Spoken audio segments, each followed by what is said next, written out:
If these pages have found their way into your hands, then they have outlived the man who carried them. That was always more likely than either of us cared to admit.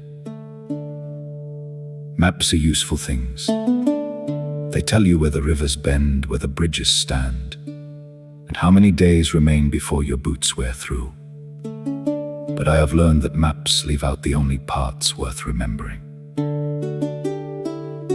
No map will tell you that the first loaf from Oakford is always given to someone who arrived hungry the night before. They simply assume you already know. No map mentions that the people of Iron Ridge begin their work before the sun climbs the mountains. Yet I have awakened in villages half a day's walk away to the sound of their hammers rolling through the valleys like distant thunder. Some men measure the hour by shadows. The people of Iron Ridge measure it by steel.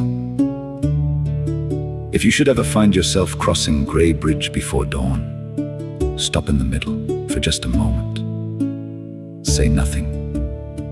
The river below carries more conversations than most taverns ever will. There are evenings in Ashfield when the lamps appear before the stars. The Willow and Crown fills with laughter long before darkness settles. And by morning strangers leave believing they have somehow returned home instead of departed. Do not rush through Bramble Square. That advice was given to me by a merchant who had never traveled farther than 3 villages from his own. I thought him foolish. I hurried through the market all the same, and reached the western road before realizing I had forgotten nearly every face I had passed. Since then, I have lingered. Markets are not built for buying. They are built for remembering. There is a silence in Elder Hollow, unlike any other place in Merrow. It is not empty. It simply waits. On the evening of the Lantern Walk, thousands of quiet footsteps become the only song the forest has ever needed. I have never once heard anyone speak before it was over. The old keeper at Westhaven once asked whether I believed the sea remembered every ship that crossed it. Before I could answer, he laughed and said it hardly mattered. The lighthouse remembered enough for both of them. Children still look toward the sky whenever a white falcon passes overhead. Their parents pretend not to. Yet I have watched more than one grown man pause in the middle of his work until the bird disappeared beyond the hills. Some habits survive because no one wishes to be the first to abandon them. And when the ravens return, no proclamation is needed. Wood is carried indoors without being asked. Windows are latched before sunset. Travelers shorten their journeys. Even the dogs seem to understand that another season has crossed the mountains. People often ask where the King's Road ends. I have walked enough of it to know the answer changes with the traveler.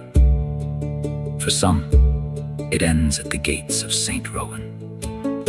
For others, beside a forge, a harbor, a market stall, or a warm loaf of bread placed into tired hands before sunrise. As for me, I suspect the road has never ended at all. It has only continued beyond the next hill, patiently waiting for another pair of boots to wonder what lies ahead. If you continue reading these pages after this one, do not expect great kings on every road or dragons beyond every mountain. Those are the sorts of stories written by men who never stayed anywhere long enough to learn its real name.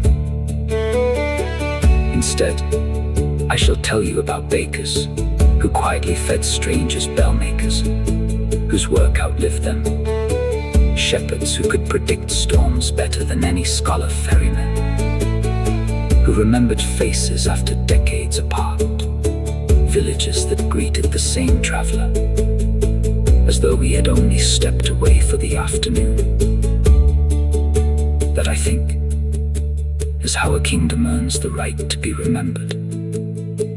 And if fortune allows, perhaps one day these pages will help someone else find their own road through Merrow. Until then, I will keep walking.